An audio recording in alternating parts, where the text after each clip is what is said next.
ഇതിനു മുമ്പ് നിങ്ങൾ ഏതെങ്കിലും ക്രിമിനൽ കേസിൽ പെട്ടിട്ടുണ്ടോ? ഇല്ല. നിങ്ങൾ കല്യാണം കഴിച്ചാണോ? അല്ല. എന്തുകൊണ്ട് കല്യാണം കഴിച്ചില്ല? ഒരു സ്ത്രീയെ കല്യാണം കഴിച്ചവളെ കടപ്പറയിലെ ഒരു ഉപകരണമാക്കി മാറ്റാൻ എനിക്ക് സാധിക്കില്ല എന്നുള്ളതുകൊണ്ട്. സ്ത്രീകളോടുള്ള നിങ്ങളുടെ മനോഭാവം എന്താണ്? സ്ത്രീ അമ്മയാണ്, ദൈവമാണ്. That's all, Your Honor.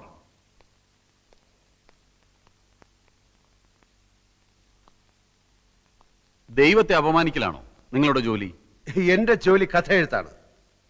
അല്പം മുമ്പ് നിങ്ങൾ പറഞ്ഞു സ്ത്രീ അമ്മയാണ്, ദൈവമാണെന്നൊക്കെ. അങ്ങനെ പറഞ്ഞ നിങ്ങൾ ഗസറ്റ് ഡിയക്ഷി എന്ന ആഭാസകരമായ ഒരു നോവൽ എഴുതി സ്ത്രീ വർഗത്തെ തന്നെ അപമാനിക്കാൻ ശ്രമിക്കുകയാണെന്ന് ഞാൻ പറഞ്ഞാൽ നിഷേധിക്കാൻ പറ്റുമോ? നോവലല്ല, ജീവിതം. ഓഹോ, സ്ത്രീയെക്കുറിച്ചുള്ള നിങ്ങളുടെ കാഴ്ചപ്പാടല്ലേ ആ നോവലിൽ എഴുതിയിരിക്കുന്നത്? അല്ല, ഈ ലോകത്ത് നല്ല സ്ത്രീകളും ചീത്ത സ്ത്രീകളുമുണ്ട്. നല്ല സ്ത്രീകളെ നായികമാരാക്കി ഞാൻ ധാരാളം നോവലുകൾ എഴുതിയിട്ടുണ്ട്. പക്ഷെ ഗസറ്റ് രക്ഷയിലെ നായിക ഒരു വൃത്തികെട്ട സ്ത്രീയാണ് എന്ന് മാത്രം. അന്യായക്കാരിയോടുള്ള പക തീർക്കാനല്ലേ നിങ്ങൾ ആ നോവൽ എഴുതിയത്? കാശിന് വേണ്ടിയാണ് ഞാൻ നോവൽ എഴുതുന്നത്. ഗസറ്റ് രക്ഷയിലെ നായികയുടെ ചിത്രത്തിന് അന്യായക്കാരിയുടെ മുഖം എങ്ങനെ വന്നു? അത് ചിത്രം വരച്ച ആളോട് ചോദിക്കണം. നിങ്ങൾ മദ്യപിക്കാറുണ്ടോ? അത്യാവശ്യം. ഇതുവരെ ഒരു കേസിലും പ്രതിയായിട്ടില്ല എന്ന് നിങ്ങൾ പറഞ്ഞു. മദ്യപിച്ച് അന്യായക്കാരിയുടെ വീട്ടിൽ കയറിയതിന് നിങ്ങളെ പോലീസ് അറസ്റ്റ് ചെയ്തിട്ടില്ലേ? രണ്ടാം പ്രതി രാമകൃഷ്ണന്റെ വീടാണെന്ന് കരുതിയാണ് ഞാൻ ആ വീട്ടിൽ കയറിയത്. എന്ത് കരുതി എന്നുള്ളതല്ല, നിങ്ങളെ പോലീസ് അറസ്റ്റ് ചെയ്തോ ഇല്ലയോ? പോലീസ് അറസ്റ്റ് ചെയ്തില്ല, എന്നെ കൂട്ടിക്കൊണ്ടുപോയി. SIക്ക് സത്യം ബോധ്യമായപ്പോ എന്നെ വെറുതെ വിട്ടു. ഈ സ്ത്രീകൾ തനിച്ച് താമസിക്കുന്ന വീട്ടിൽ കയറി ബ്രേക്ക്ഫാസ്റ്റ് കഴിക്കലാണോ നിങ്ങളുടെ ജോലി? ബ്രേക്ക്ഫാസ്റ്റ് കഴിക്കാൻ തോന്നുമ്പോൾ ആ വീട്ടിൽ സ്ത്രീകൾ തനിച്ചാണോ സംഘം ചേർന്നാണോ താമസിക്കുന്നത് എന്ന് ഞാൻ നോക്കാറില്ല. ഏത് സ്ത്രീ വിളിച്ചാലും നിങ്ങൾ ബ്രേക്ക്ഫാസ്റ്റ് കഴിക്കാൻ പോവോ? ബ്രേക്ക്ഫാസ്റ്റ് മാത്രമല്ല, ലഞ്ചും സപ്പറും ഒക്കെ കഴിക്കാൻ പോകും. വർഷങ്ങളായി മനസ്സിൽ കൊണ്ടു നടന്ന അന്യായക്കാരിയോടുള്ള പക തീർക്കാൻ വേണ്ടിയാണ് നിങ്ങൾ അവരെ മാനഭംഗം ചെയ്യാൻ ശ്രമിച്ചതെന്ന് ഞാൻ പറഞ്ഞാൽ നിഷേധിക്കാൻ കഴിയൂ? കഴിയും. ഞാൻ ഈ സ്ത്രീയെ ആദ്യമായി കാണുന്നത് തന്നെ ഏതാനും ദിവസങ്ങൾക്ക് മുൻപാണ്. ഓഹോ, സ്ത്രീയെ കിടപ്പറയിൽ വെറും ഒരു ഉപകരണമാക്കി മാറ്റാൻ സാധിക്കാത്തതുകൊണ്ടാണ് നിങ്ങൾ കല്യാണം കഴിക്കാത്തതെന്ന് ഇവിടെ പറഞ്ഞു. അതെ. നിങ്ങളുടെ അച്ഛന്റെ പേര് കൃഷ്ണമേനോൻ. അതെ. അമ്മ ലക്ഷ്മിക്കുട്ടി അമ്മ. അതെ. ഇതാരുടെ കല്യാണക്കത്താണ്? ഇതാരുടെ കല്യാണക്കത്താണെന്നാ ചോദിച്ചത്. പറയൂ. എന്റെ കല്യാണക്കത്താണ്. എന്ന് വെച്ചാൽ സ്ത്രീയെ കിടപ്പറയിലെ ഉപകരണമാക്കി മാറ്റാൻ ഇഷ്ടമില്ലാത്ത നിങ്ങളുടെ വിവാഹ ക്ഷണപത്രം. നിങ്ങളുടെ ഭാര്യ ഇപ്പൊ എവിടെ?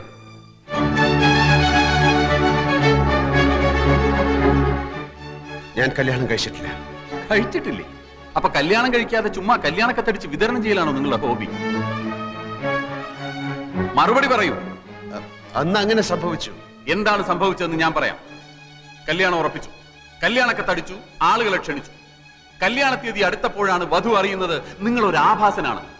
അങ്ങനെ ആ പെൺകുട്ടി കല്യാണത്തിന് വിസമ്മതിച്ചു. അതല്ലേ സത്യം? അല്ല. ആണെന്ന് ഞാൻ പറയുന്നു. അന്നു മുതൽ ആ പെൺകുട്ടിയോട് നിങ്ങൾക്ക് തീർത്താൽ തീരാത്ത പകയായി. അന്നത്തെ ആ പെൺകുട്ടിയാണ് ഈ കേസിൽ അന്യായക്കാരി പ്രിയദർശിനി എന്ന് ഞാൻ പറഞ്ഞാൽ നിങ്ങൾക്ക് നിഷേധിക്കാൻ കഴിയും?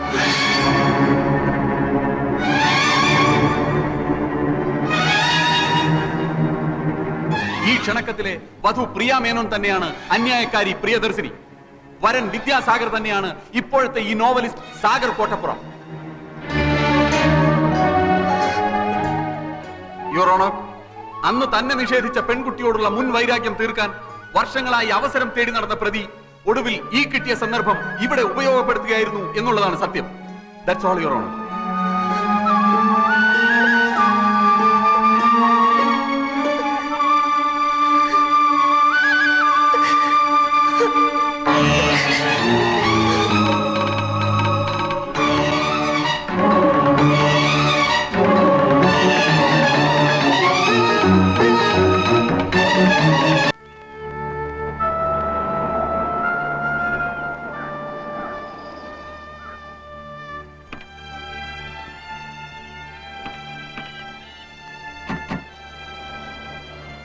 കല്യാണക്കത്തും പൊക്കിപ്പിടിച്ചുള്ള വക്കീലിന്റെ ചോദ്യങ്ങൾ. അന്തം വിടുന്ന നായകൻ ഒരു വശത്ത്, ഞെട്ടിത്തരിക്കുന്ന നായിക മറുവശത്ത്. ഈ കോടതി രംഗം അതേപടി ഒരു അധ്യായമാക്കാം.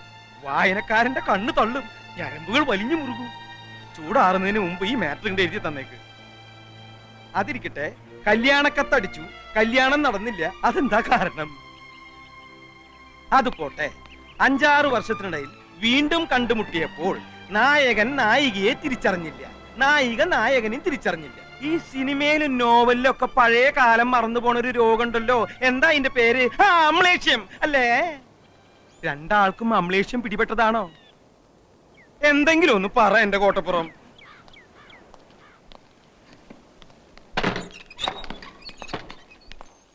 ഇപ്പൊ തന്നെ എഴുതി തന്നാ ഇപ്പൊ തന്നെ കമ്പോസിങ്ങിന് കൊടുക്കാം. നായകനും നായികയ്ക്കും അമ്ലേഷ്യം വേണ്ട, വായനക്കാര് വിശ്വസിക്കില്ല.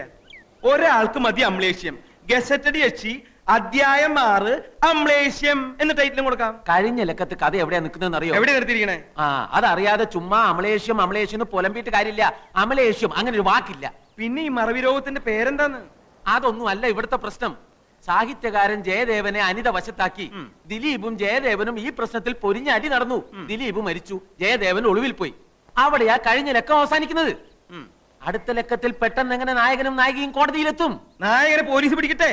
എന്നിട്ട് നായകൻ പോലീസിനോട് പറയുന്നു നായികയുടെ പ്രേരണ മൂലമാണ് താൻ ദിലീപിനെ കൊന്നതെന്ന്. അപ്പൊ നായികയും പോലീസ് പിടിക്കും. അങ്ങനെ നായകനും നായികയും കോടതിയിൽ മുഖാമുഖം നിൽക്കും. വക്കീൽ ചോദ്യങ്ങൾ ചോദിക്കും. പെട്ടെന്നാണ് കഥയിൽ ട്വിസ്റ്റ് വരുന്നത്. അവർ പണ്ടെന്നോ കല്യാണക്കത്തടിച്ചിട്ടും കല്യാണം കഴിക്കാത്തവർ. അമ്ലേഷ്യം. എന്താ കുഴപ്പം? സാറിന്റെ അത്രയും മണ്ടന്മാരല്ല ഇവിടുത്തെ വായനക്കാര്. വായനക്കാർക്ക് അമ്ലേഷം പിടിപെട്ടാലും മതിയല്ലോ.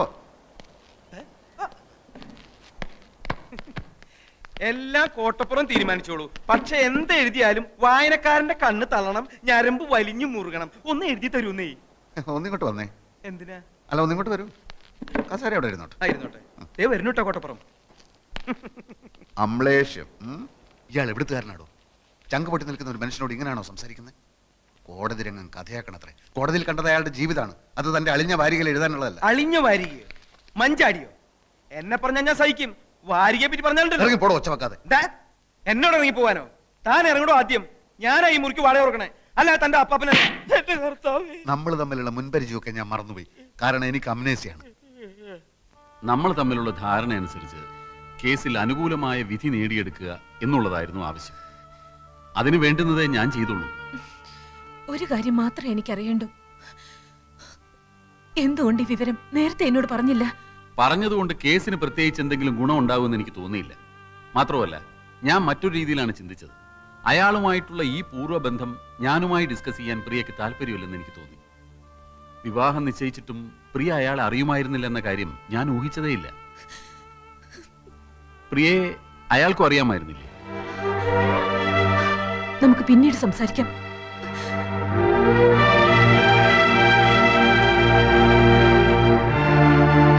സർ, ഇനി ഈ കേസ് പ്രൊസീഡ് ചെയ്യാൻ എനിക്ക് താല്പര്യമില്ല.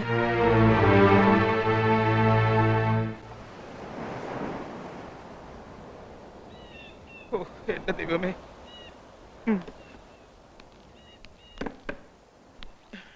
അതേ കിടപ്പ് തന്നെ. എഴുതാനുള്ള ഒരു നീക്കവും കാണുന്നില്ല. എന്നെ വേണമെങ്കിൽ ഒന്നുകൂടി തല്ലിക്കോ. എന്റെ സങ്കടം ഞാൻ പിന്നെ ആരോടാ പറയാ? എഴുന്നേൽക്ക കുടിക്കുക കെടുക്കുക, എഴുന്നേൽക്ക കുടിക്കുക കെടുക്കുക. സ്കോച്ച് വേണമെന്ന് പറഞ്ഞപ്പോ അതും വാങ്ങിച്ചു കൊടുത്തു. രൂപ എത്രയാ പൊടിച്ചത്? തഹസിൽദാർ സാറിന് അറിയോ? ഈ നാട്ടിൽ വേറെ എഴുത്തുകാരില്ലഞ്ഞിട്ടല്ല. MT വാസുദേവൻ നായർ മഞ്ചാടിക്ക് ഒരു നോവൽ എഴുതി തരാന്ന് പറഞ്ഞിട്ട്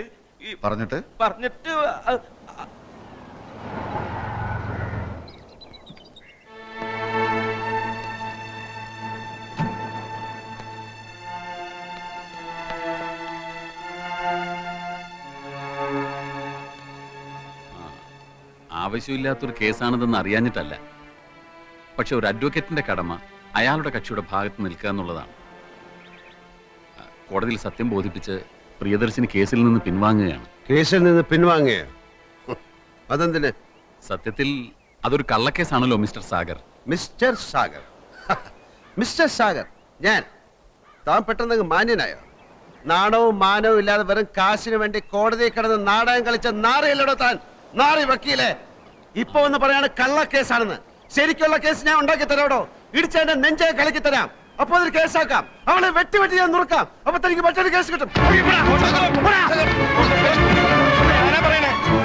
അവളോട് പറഞ്ഞേക്ക്, ഏത് കേസ് പിൻവലിച്ചാലും എന്റെ കണ്ണീരിന്റെ കണക്ക് തീർക്കാതെ അവളെ ഞാൻ വിടില്ലെന്ന്. പറഞ്ഞ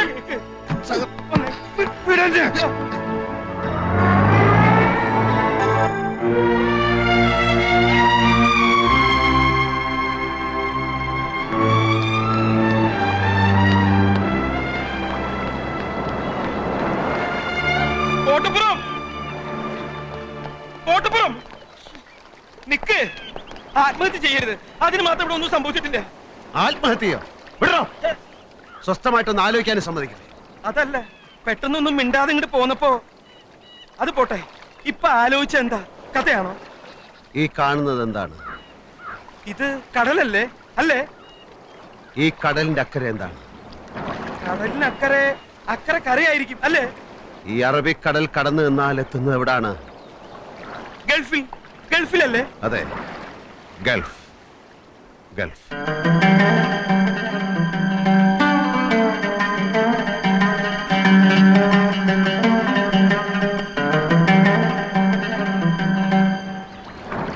ഇനിയുള്ള കഥ ആരംഭിക്കുന്നത് ആ മണലാരണ്യങ്ങളിൽ നിന്നാണ്.